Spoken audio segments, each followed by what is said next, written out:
The views and opinions of the hosts and guests are their own and do not necessarily reflect the position of the management and staff of Guardian Network.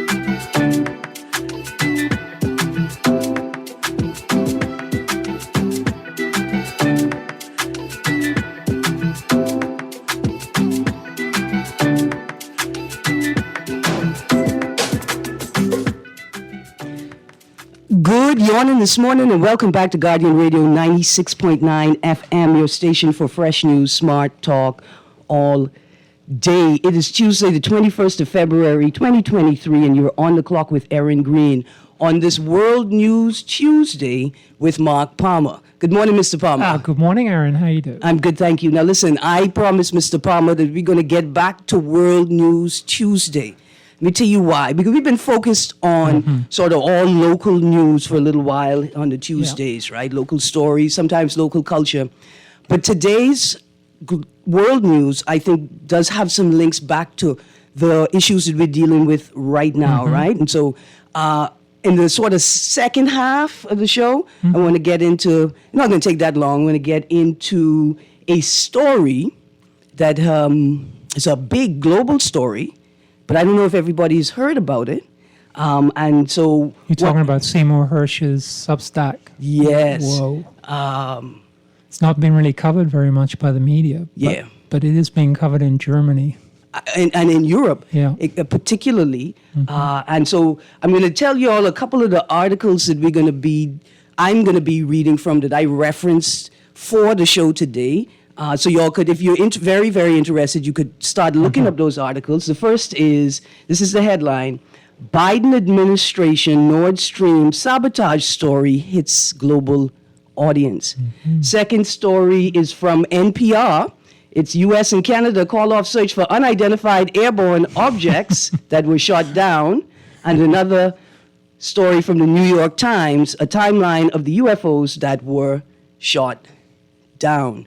So in the sort of second half, we're going to get into this story. And one of the questions I have for my audience is, have you ever seen a UFO? And don't call and tell me that Eddie Minnis tell you he see a UFO and it was flying Grammy. That is what I mean, right? I would love for you all to call me and tell me if you've ever seen a UFO, an unidentified flying object, or what they call now an unidentified aerial.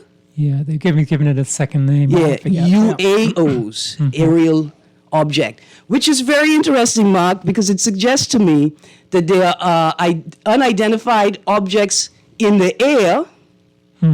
Does that suggest that now that you've categorized it, there are unidentified objects in the ocean, right, in the water and on land, air, land, sea.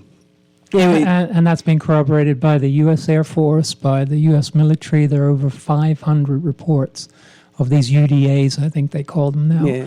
And so it's not conspiracy theorists. This is like serious stuff, and it's being released by the Biden administration and started releasing some of this stuff. But it's kind of weird, isn't it? It is. In fact, for the 50th independence, right?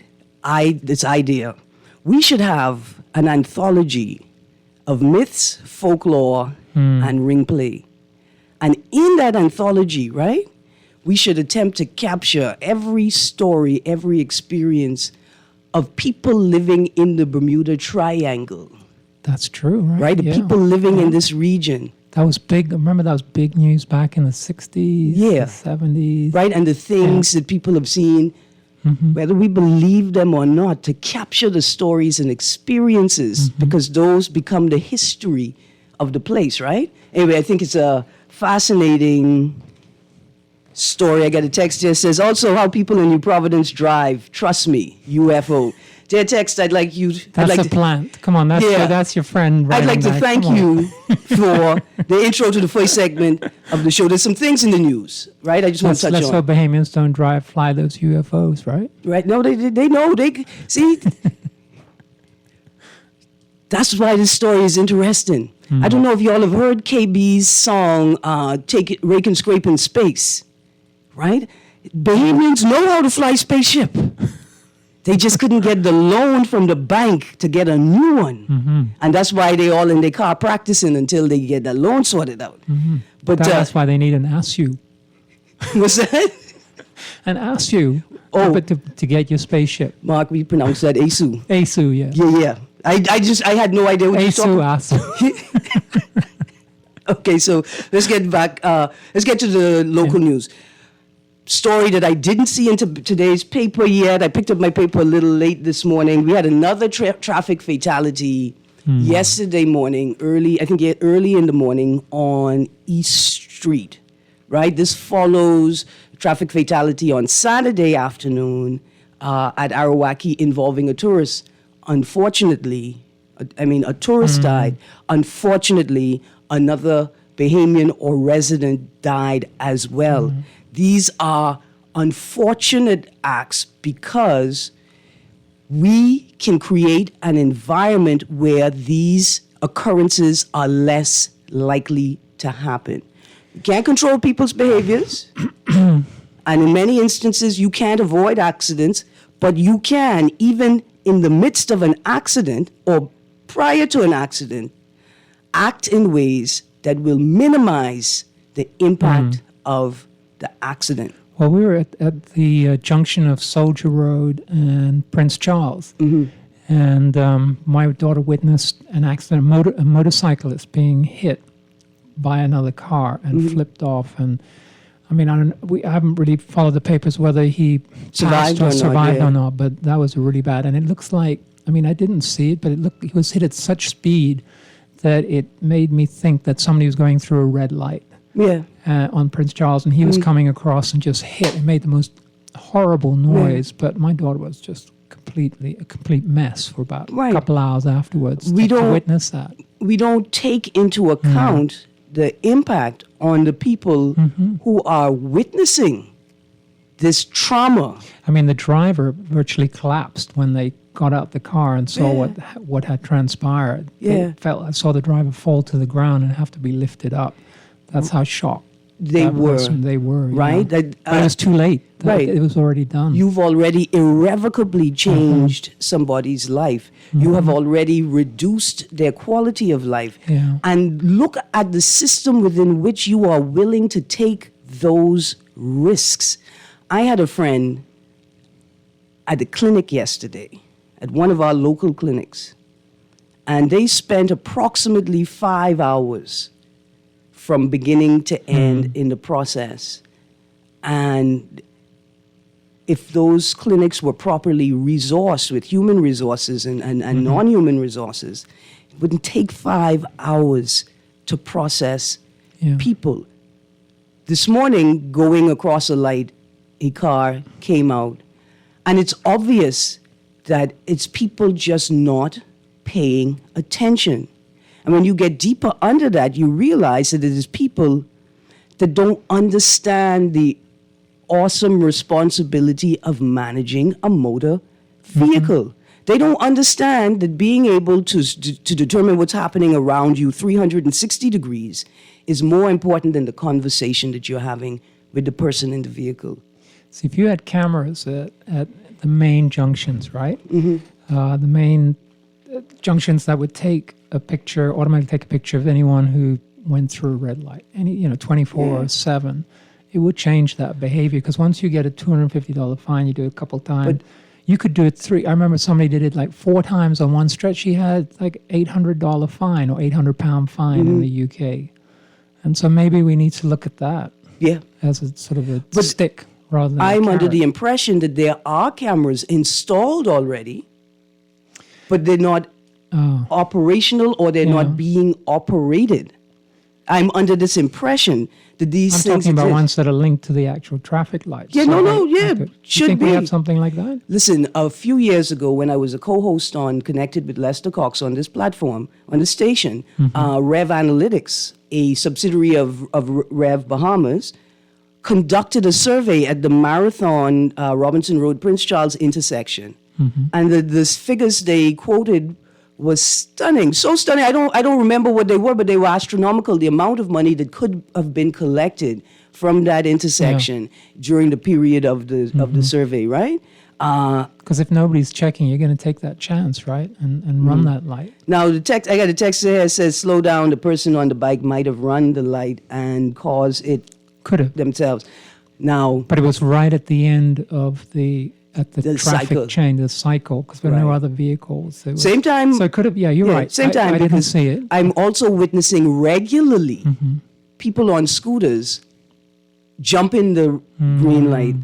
See, most scooter drivers I know are super cautious, right? Because they know, Right. you know how people don't see them. Right. This is true. A lot are super cautious. There's a culture of scooter driving, right? That in and of itself is impractical and dangerous. Scooter drivers, although I see them, they're being very cautious because they'll cut their eye at you as they're making a third lane to tell you be careful with them, as opposed to recognizing that if they never made a third lane, there would be no risk for me to worry about, right? They don't wear helmets. They don't maintain the lane. And they like to overtake and stop suddenly in front of your car as if they had always been there. I've seen that as well. Yeah.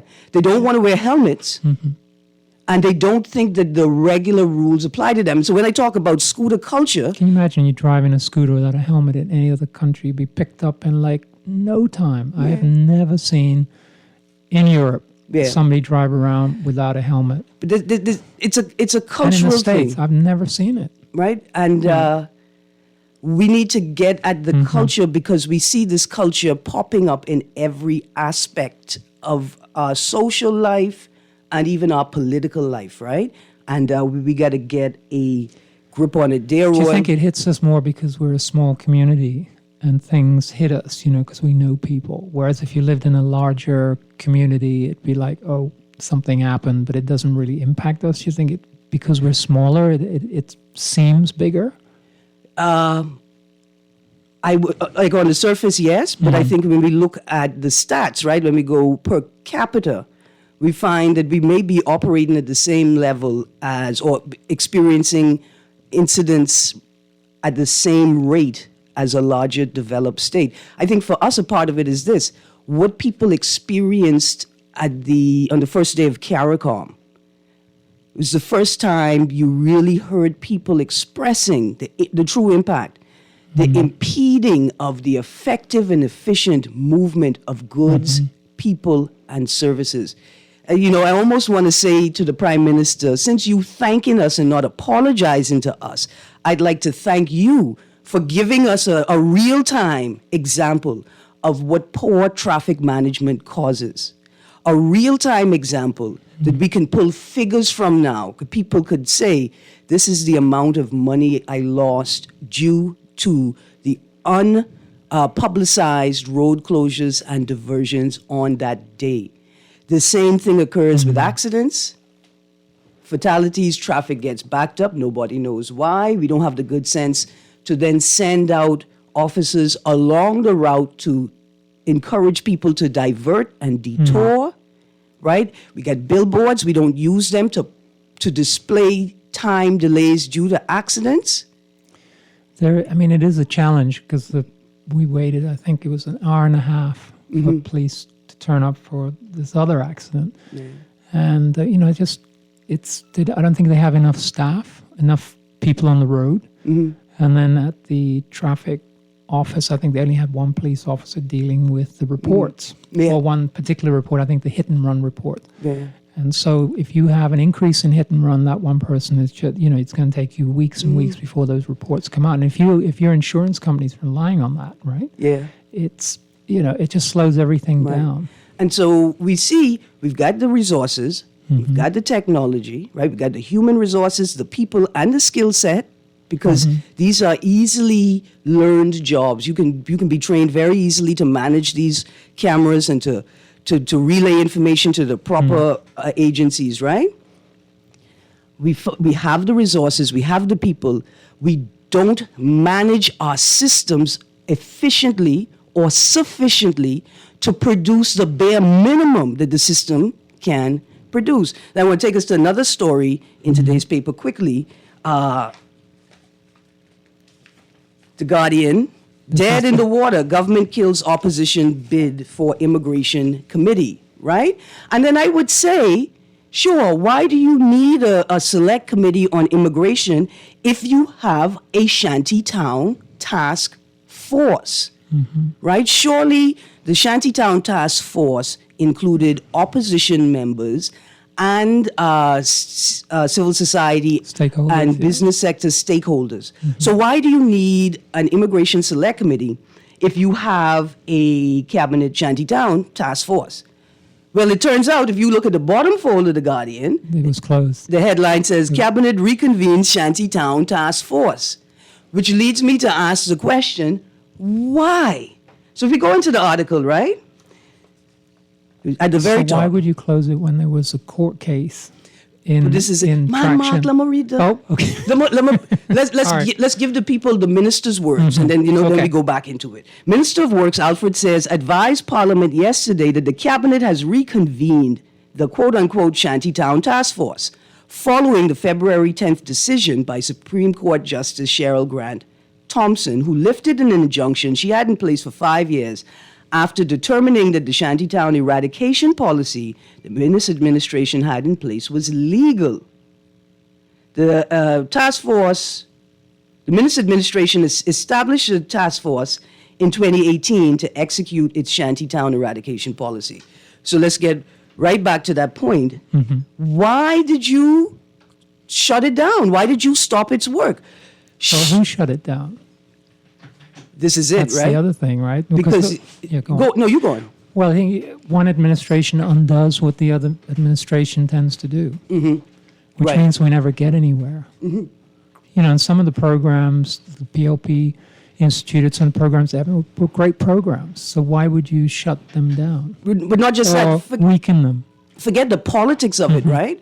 Surely the task force was spending this time working on All that experience, all that. solutions. For example, the Prime Minister's national address on Sunday, we have a strong statement from the Prime Minister indicating that his administration intends to deal with the shantytown issue. Zero tolerance.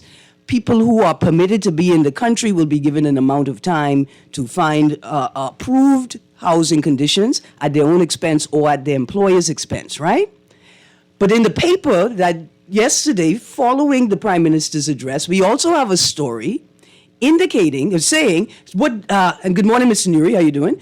Indicating what we've been indicating for weeks, that we are not necessarily looking at a migrant crisis. We're looking at a housing crisis, right? So then the Prime Minister says you can't create another crisis in an attempt to solve the initial crisis, right? We cannot move immediately on shantytown eradication. The implication is because these people will need to have places to live. What was the Shantytown Task Force doing? Was it not drafting policy suggestions? Was it not attempting to identify private sector stakeholders who could provide a temporary solution? I'm sitting here wondering, how is the Bahamas' ambassador to everything, the Honorable Sabas, how is he trying to entertain us with the idea of another hotel when it's obvious that the housing needs of Bahamians are tantamount? No, that's not the right word. Dear Jeffrey Lloyd, when I need you the most, I need a big word. It's far bigger than the need for more hotel beds. Do we have a figure of how many people will be affected? And that's where we need to step in, right? Yeah. At this present time, the government has yet to announce or acknowledge that we're having a housing crisis. In fact, We have no crisis happening inside the country. No immigration crisis, no housing crisis, no crime crisis. Everything is just the norm. So an idea, we need to define what a crisis is. When we employ the fact that there is a crisis, that means all of the government's tools must be employed, right? So in order for us to solve the issue that's happening in Abaco and by extension the entire Bahamas, we need to announce that yes, there is a crisis. Therefore, all of the government agencies will be employed, and therefore we start working overtime and overdrive. That is not happening at all, right? Yeah. So now let's talk about the government attempting to deal with the shanty towns. Yeah. Right? You cannot bulldoze nobody home until you find out who is living there. Right. The government is saying that they have to start from scratch. They're not going to use Well, it's 2023. 2023. They have to start from scratch. So they're not reconvening the task They're not force. reconvening no task. They are installing a new... brand new, starting from, that's how delay. This can be a long delay. This is why the opposition find the need now to push and say, what will you do now? They know it's going to be a year out, 6 months out, 3 months out before we deal with any shanty town. It makes me wonder whether they're serious or not. And everything is semantics about seriousness or not, right? Yeah. So now they got to send out letters to all those persons who are living inside the shanty town. Then they have to do a census to find out who all is Bahamian, who all is resident, who all is Undocumented. documented, whatever it is. Yeah. Then you got to give them physical notice of this is what the new law is. Translate that into Creole, English, whatever it is. Yeah. Then those who are Bahamians have to go and apply to go to social services and say, well, because they're poor. That's why they're Right. inside a shanty town. Social service, they need to go inside their database to find, do they have enough houses in Abaco? Yeah. So we start with Abaco first. We already know we didn't have no houses in Abaco, right? Do they have enough houses in Abaco to facilitate the number of Bahamians who are in need of the shanty town? This is about 6 months to a year out before maybe perhaps 1-2 shanty town, unless one or two of them volunteered leave. Right. And then there's another element, right? Will construction stop? Will work stop? Will all of the foreign direct investment... Work should stop. Right, until we determine that the status of every, not just every laborer, like in Abaco, but every resident. Recently, our prime minister met with the business community in Abaco, those who are doing all this big construction, the millionaires, the billionaires who are building construction. He recently, you see the ambassador, Sebastian Bastian, mentioned that he wants to build a mega hotel. Right? Yeah. But no one has addressed that we have a crisis in housing and Bahamians come first. This Bahamiana is not happening. That Bahamians are hurting, and we need desperately for the private sector to come and partner with government. No one has acknowledged that this is so crucial. It comes before any foreign direct investment or hotel business. Stop. Right. They're saying, pause. I hear you, Mr. Sabas, that you have the money and the money is yours and you can do whatever you want. Right. But stop, because Bahamians come first. Bahamians are hurting, and we need low-cost housing now, immediately. And this entertainment, we ain't entertaining no hotel talk. Right. Producer, gear us up for a break. We got to go to break for a second. But the point you're making, Mr. Nuri, on top of it, it is a matter of national security that they recognize that to suggest that Bahamians who have nowhere to live should arm themselves and prepare themselves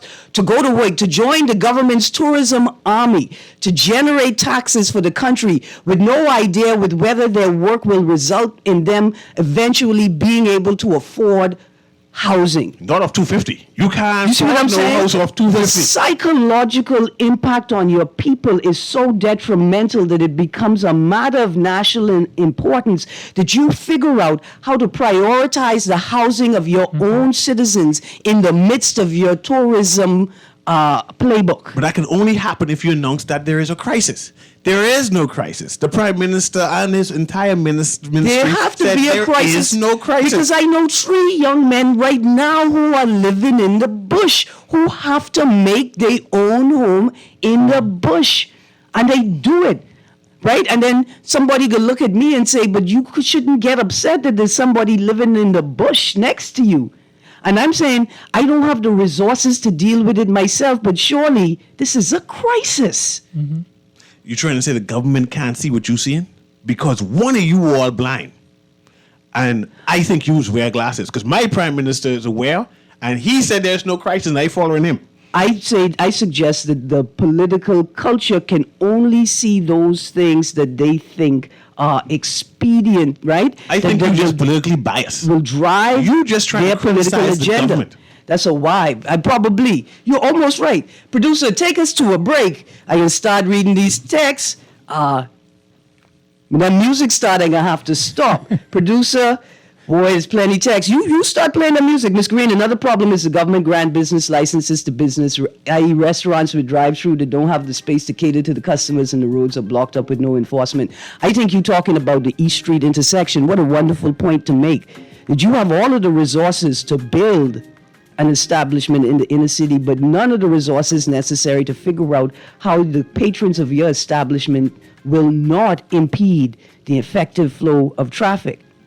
In fact, I think that establishment needs to take on the responsibility of paying for a police officer to be stationed at that intersection to ensure that their patrons, after patronizing their business, don't cause an accident and hurt somebody. That's called corporate responsibility. Anyway, we're going to go to this break. When we come back from the break, more text. And then, Cecil, the big question. You ever seen a UFO? Not recently. Okay, then. We'll be right back. Them imperial pigeon be in my yard. I don't know what they be doing. You guys stay tuned. You're on the clock with Erin, Greene, Mark Palmer. Joining me today is Mr. C.A. Newry. We're talking local news and world news. We'll be right back.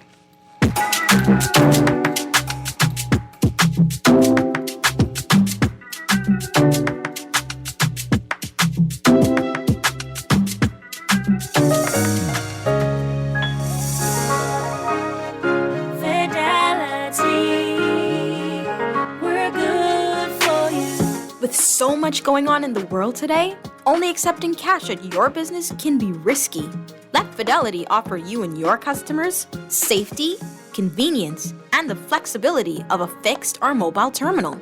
Take it with you, on the move and on the go, because business should never stop. For more details, speak to one of our business development officers at 356-7764 in Nassau or 352-6676 in Freeport. Visit our website at fidelitygroup.com or visit us at any of our branches. Fidelity, we're good for you. The Office of Alumni Affairs at University of the Bahamas, in partnership with its Alumni Association, invite you to attend the annual Alumni Hall of Fame and Outstanding Alumni Award Ceremony. Come and enjoy a night of elegance, nostalgia, and celebrations on Saturday, 25th of February, as the university honors alumni who are making a difference and contributing to the growth and development of the Bahamas, like Lisa Gibson Woodside, Philip Simon, Dr. Camille Smith, Aurelia Pinder, Ariana Roberts, Troy Clark, and Troy Strawn. That's University of the Bahamas Annual Hall of Fame and Outstanding Alumni Award Ceremony. Saturday, 25th February at 7 p.m. at Crypto Isle on East Bay Street. You don't want to miss it. Wednesday, March 8th, 2023 is International Women's Day, a day celebrated globally as a focal point in the women's rights movement, bringing attention to issues such as gender equality, reproductive rights, and violence and abuse against women. Equity isn't just a nice to have, it's a must have. A focus on gender equity needs to be a part of every society's DNA, and it's critical to understand the difference between equity and equality. Guardian Media wants all Bahamians to truly embrace equity. It's not just something we should say, not something to just write about. It's something we need to think about, know, and embrace. It's what we should believe in, unconditionally. This International Women's Day, Guardian Media wants you and your company to embrace equity. Guardian Media wants you to celebrate the women in your organization this International Women's Day by placing them in an ad in our International Women's Day supplement. For more information, call 302-2300, 302-2300, or call your account executive. International Women's Day, Wednesday, March 8th, 2023. Embrace equity. This is Guardian Radio, 96.9 FM, Nassau, Bahamas.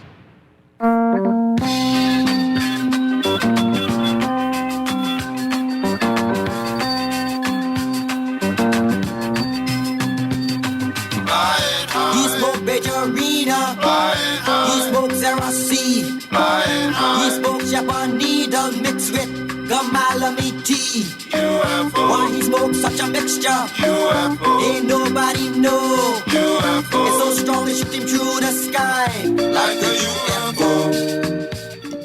Good morning and welcome back to Guardian Radio 96.9 FM. You can say good morning to the producer that knows exactly what to do and when to do it. That's the sort of thing we're trying to share with Bahamians. You got to know, not just, you got to do what you know you ought to do when you know you ought to do it. That's the lesson I grew up with in life. Dear caller, hold the line. I got some live reads. I got some reads I got to get to. First of all, Bahamas, let's celebrate 242 Day on Friday.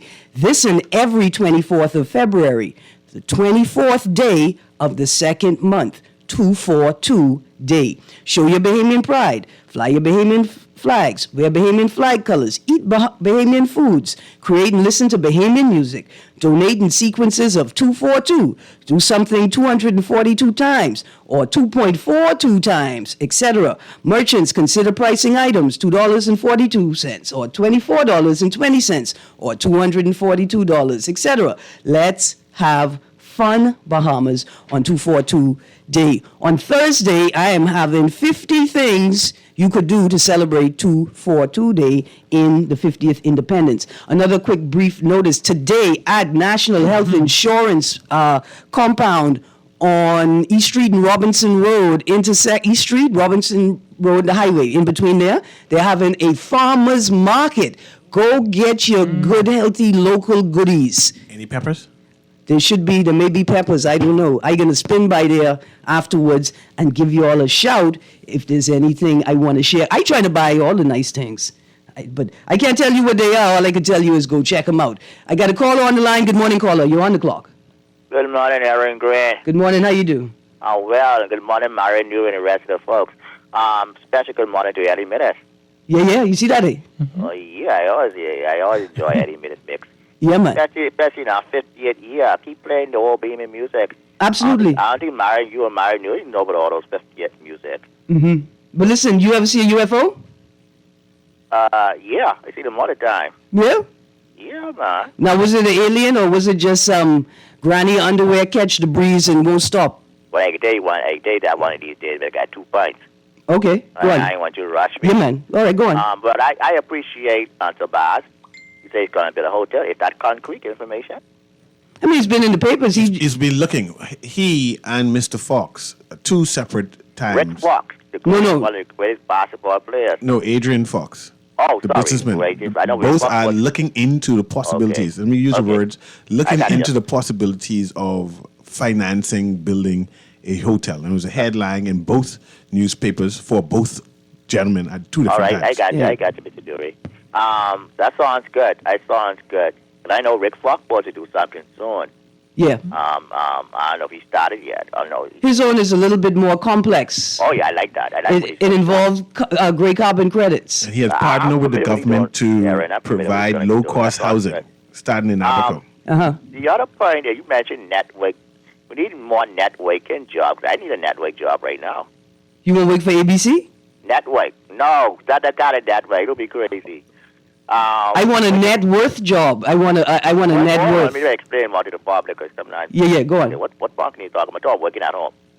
Oh, you want to work from home? More work from home job. Some of those calls are call centers. I don't know. Yeah. They can be. Remember during Corona? Yeah. Jordan, if you work from home? Yeah. I'm with you. So why they can't give one of those jobs to the punk in the wheelchair?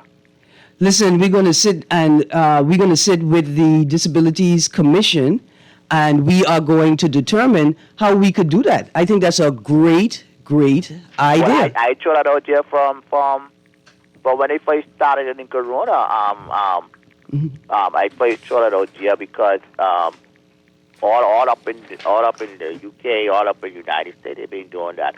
Matter of fact, there's a guy, and Obi was my good friend, could find this out.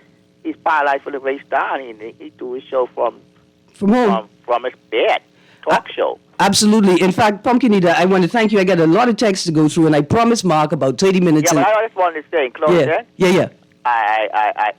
My new might disagree, but I had to off to Tobias. He's doing a wonderful job, and then for the economy. Mm-hmm. And hats off to that new hotel. That keep me up to press when you're going to build up Mary Nui. So me and you could go in there and christen it. Yeah, I got you. Have a good day. You too.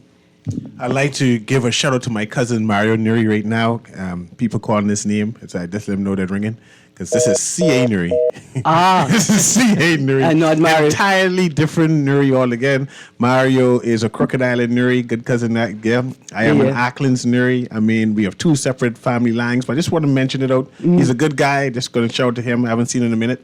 Yep. But, hey, Mario. I want to say, Pumpkin Eater, I see you giving out, big ups and shout outs to Sir Sabas. But I want to say good morning to Sabats, who may have done more for Bahamians than Sabas has ever done. Sabats has brought us I catch flights, not feelings. Perhaps the most poignant rhetoric about emotional and psychological health in the Bahamas. I catch flights, not feelings. Let me just correct you. That's Jabats. That's Jabats. Yeah, Sabats. He is Sabats. Oh, Sabats is Sabas. That's the same person. But he is now Sir Jabats. Okay, Sir Jabats. Because his contribution to national development reaches the peak of Sir Sabas. Okay. The Jabats. Yeah. Catch feeling. No, I catch flights. We even catch feelings over this because he's catch flights. There you go. Right? But I'm telling you, that has been perhaps one of the most poignant Bahamian cultural rhetorics. And as you transition, Erin, I just want to mention that commerce is always good. Investments is always good. Hotels in this economy is always good. Yeah. I am speaking that there's a crisis in housing. Right? Mm-hmm. We have people who can afford to help the government. The government, it doesn't have the money. So we need all our millionaires who have the spare money, who get their money through the Bahamian public to consider, more than consider, to be urged, to be encouraged, to be strongly pushed in the direction that there is a need for low-cost housing and not what is happening in the Ministry of Housing, not what Ms. Jobeck Colby is doing, because that is not solving the housing crisis that we have. Affordable housing crisis, and Bahamians are hurting, and we need people to partner up and pressure our government and let them know this ain't working for us. Absolutely. We need a better Bahamas for all of us. Absolutely. Let me just read through the text quickly. We now know the traffic blockade was created to stop Lincoln Bain. It cleared up almost immediately after he was arrested. Dear Texter, just a quick analysis. The traffic blockade was due to the high security level of the meeting. Okay? That's why the blockade, the high security level of the meeting. That had cleared up almost immediately after he was arrested. That's correlation, not causation, right? Look at the time of the day. Would the guests have arrived to the hotel at that point? Would they have been safely ensconced in the hotel, right? There are a number of things. Let's make sure we know the difference between causation and correlation. And I'll tell you, I have to work on that too sometimes. Ms. Greene, how come Brave ain't answering no questions from the opposition? I don't think he rate Pintard. Boy, that's the thing. I don't think the political culture rates any of us, and I think it's disingenuous, the whole conversation going on in the House of Assembly. I would like to commend the government at this present time. They're bringing back Opposition Day. Yeah. When the opposition can pose questions to the government and the government will answer. And when they do good things, we must herald them. And this had been suspended for a while. Yeah. I think the last time was in 2010 or 2015, something like that. So the idea that they're bringing it back is something that they must be commended for. I know, man. Kudos Absolutely. That was on the 20th, though, right? Yes. What happened? Did they answer any questions? No. That's the question there. But we have an opposition day for them. It's in the paper. It got very, very contentious. We don't really have time to delve into it, except to say, y'all, please stop wasting our time with this disingenuous chitter-chatter, tit-and-tat, back and forth. When you suggest that the actions are a display of contempt for the Bahamian people, y'all sort of tighten that up. Y'all are displaying contempt for each other. The contempt you display for the Bahamian people is on display every day. Another text. Erin, I witnessed yesterday evening jitney driver made a 360 on Robinson Road right opposite Wendy's, drove straight over the island in the middle of the road. What we need to do is find out who his mechanic is, who gave them shocks Good morning, Ms. Greene. I love your passion on the traffic issues. If only that passion can be the same when it comes to our immigration issues. Dear text, I love when you text so I could remind you that I was the only Bahamian that was making the link between the UK Rwanda plan and the US lily pad plan for months now in an attempt to prepare you all for the inevitable conversation your government is refusing to have with you. Another text, well, if the judge had made a sensible ruling in 2018, we would be 5 years ahead of where we are now in regards to the shanty towns. I would like you all, tomorrow I will bring the exact title of the article, but last week Candia Dames, I think, wrote in the Wednesday editorial, she gave us a breakdown of the timeline and why the process took 5 years. Dear text, it's important for you to read that, because you will understand that it wasn't the judge that was delaying the process. The process in and of itself was sort of arduous and long. It's not as simple as you think. To thoroughly address our immigration crisis, our legal immigration crisis, an in-depth investigation needs to start in immigration. The documented shantytown residents could be housed at Her Majesty's prison right along with the other lawbreakers. Dear texter, I pray that you never ever experience the lack of grace that you visit upon others.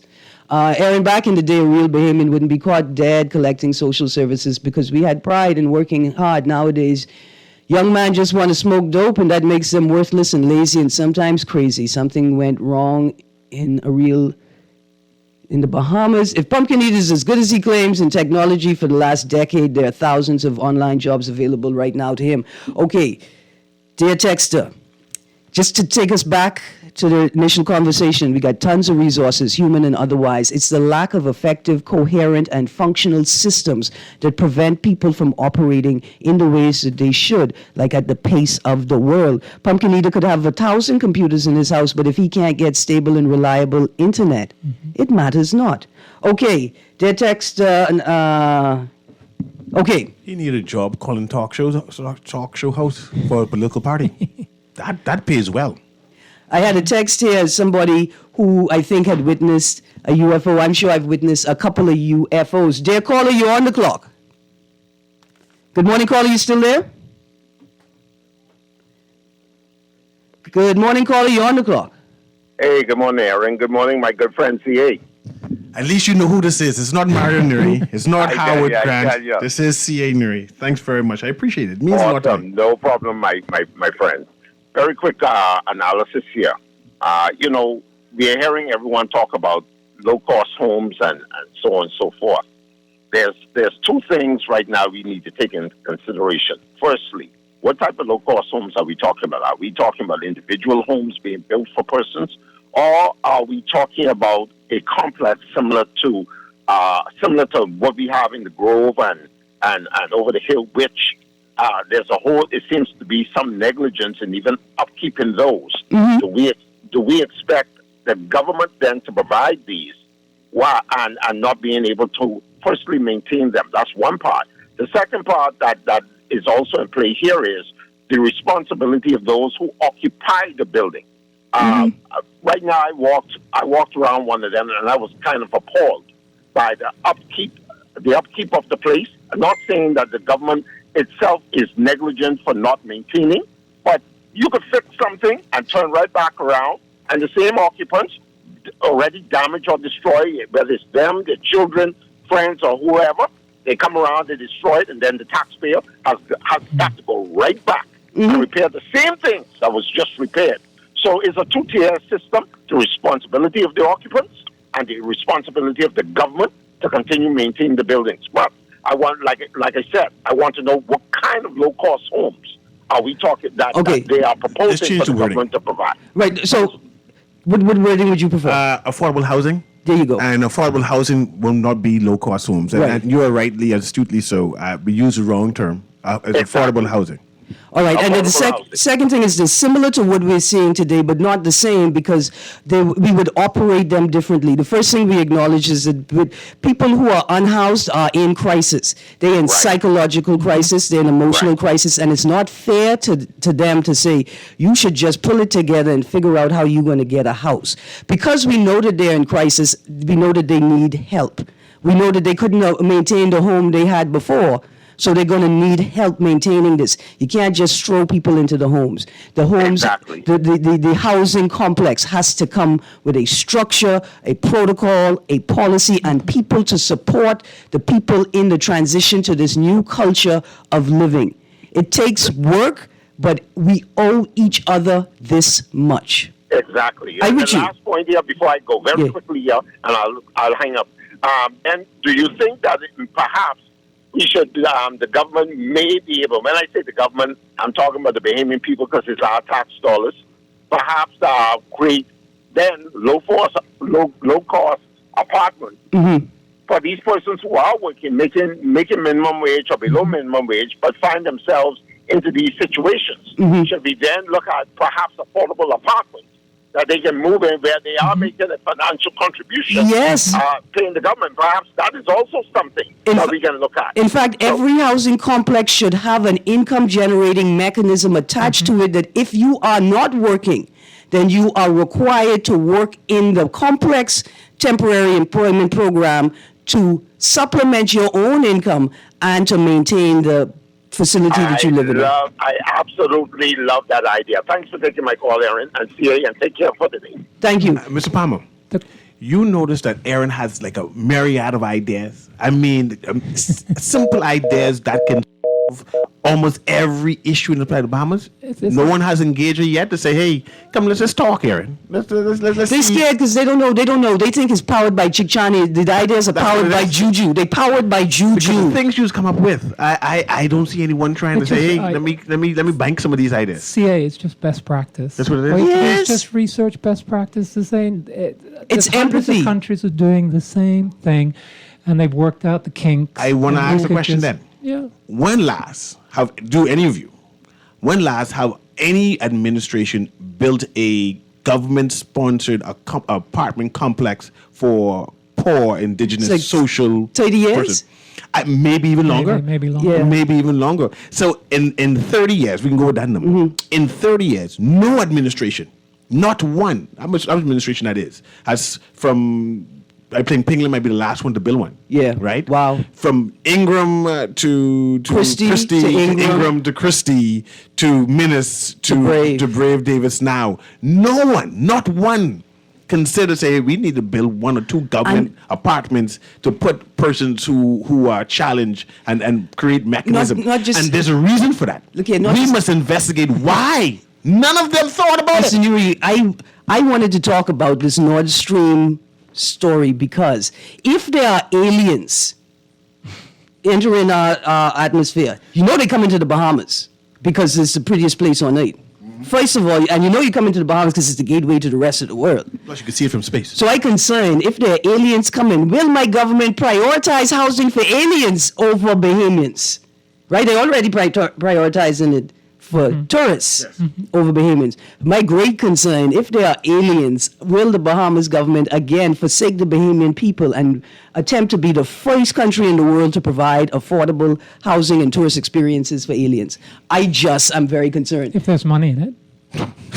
And so today we're supposed to be talking about the North. Erin, if they pay to play, They're going to get a say. Yeah. Okay, Mr. Mark Palmer, we did not get to talk about the Nord Stream story today, but the reason why I wanted to talk about it, right, is because there is a link to the Bahamas. While we're sitting here... Well, there are two links, really. Okay, One go on. is energy prices. Yeah. And we're suffering. Just like Europe, some people paying 5 times the energy prices. This is a result of that war, right? Yeah. And fertilizer. That's going to be the next existential threat because fertilizer manufacturing is down 30%. They can't get enough natural gas to make it. And that is going to affect food production over the next 10 years. And that's because of a certain proxy war that's going on in the Ukraine. In the first article I mentioned, Biden administration Nord Stream sabotage story. Well, on the 8th of February, Seymour Hersh wrote an article on Substack which has been read more than 2 million times. And what he suggests is last June, Navy divers that came from Florida, a specific place in Florida, operating out under the cover of a widely publicized midsummer NATO exercise, which is called Baltops 22, planted the remotely triggered explosives that 3 months later the Norwegians dropped a sonar and detonated them, leading to the destruction of 3 of the 4 pipelines. Yeah. Of course, the New York Times came out after that and said, was it Russia? And I'm thinking, that's just ridiculous. The Russians, if they wanted to stop the pipeline, there's a thing called the valve at the end. If they're in control of it, they just shut it down. Get one boy to change that valve, boom, that's it. And so it's shocking. It hasn't really been covered in the mainstream media here. But if this is true, and Seymour Hersh, he is one of the most well-recognized investigative journalists in the world. He's a Pulitzer Prize-winning journalist. It means that the U.S. conducted a terrorist environmental attack on a NATO ally because that pipeline was owned not just by Russia, but by France and Germany. And if you're looking at the Russian invasion of Ukraine, it will not make sense. But if you're looking at the U.S. invasion of Europe and Eastern Europe, then it makes all the sense in the world. There is also, you have to follow the money like everything, right? Yeah. And the Norwegians have benefited from this. They've doubled their supply of gas to Europe. And they were suspected they dropped the sonar, and so they are good allies to. So there's a lot of that seems to make sense. Now, is it true? Who knows? The guy has some very credible sources. He's been doing this for 40 years, so we'll see. But it is pretty serious stuff. What happened when he released his story was all of a sudden this UFOs being shot down across North America popped up, right? Now, Mark. Do you know the most hilarious thing about that? One of those balloons was a hobby balloon, a $10 hobby Hasn't been proven. I saw the story that people allege that their missing balloon is one of the balloons. So it could have been. So you've got a jet that's costing $85,000 an hour firing a $400,000 missile against a $10 balloon. If that's true, that's crazy. Right, huh? and this is the link. This is the link to the Bahamas. But our government operates like that all the time. But there's a deeper side to this. I mean, some people would say it's distraction to distract from the Seymour Hersh story. Maybe it is. Maybe it isn't. But there is a military tactic employed by the Russians in Ukraine where they send off balloons into the Ukrainian airspace. They can't tell whether it's a drone or a balloon. So what they're causing the use of very expensive missiles to target these potentially balloons. And the Chinese have used this tactic as well. So it is a way of, well, we know the Ukrainians have had a lot of US Patriot missiles that's very expensive. I think that's $300,000 a pop. Now, if you have to spend your day shooting off these unidentified objects in the sky, you're going to run through that money pretty quick. So it could be some kind of military strategy. But is it UFOs? I doubt it. Right. And a military strategy that extends beyond Russia, right? China is also very concerned. The Chinese could use that to send balloons in U.S. airspace and cause them to expend a lot of money shooting these things down. The U.S. has identified one of the balloons as Chinese-made. They indicate that it was spying. China says, look, this is a citizen-driven experiment that just got out of range, right? Well, we know everything the Chinese say. You could believe the opposite, right? Right. But, propaganda, right? It also impacts the China's Belt and Road Initiative, right? Which impacts us as well. The movement of goods and people and services across the globe has been impacted by this act. And by this act, and then by the whole global conflict it takes place within, right? And so we could see both locally and globally how these political actions between governments severely and detrimentally impact the lives of citizens. And so this is even all the way up here. I mean, look what we're paying for everything right now. Right. So this is my personal takeaway from it, and the connection to the Bahamas is the government can host the CARICOM meeting. The government can chair CARICOM. The government can lead the CARICOM meeting. The government also has a responsibility to us to tell us what are the issues they're negotiating and what are the decisions they're making on our behalf, because their decisions impact our lives, sometimes positively, many times negatively and detrimentally. And I think that's the challenge I have is, you have we need to get together. CARICOM is a good idea, because the colonizers try to split us apart, the Caribbean nations. So coming together is, in principle, a great thing. But accounting for, the successes and what they're trying to achieve and how well they're achieving is also important, but they don't seem to report on that. So a lot of us are just in the dark. Right. And if what did they achieve? Do we know? No. Will we get a report? Will we get an outcomes report? There may have been some incredible decisions made, but we just won't know. And I think Right. that's a very legitimate criticism of CARICOM.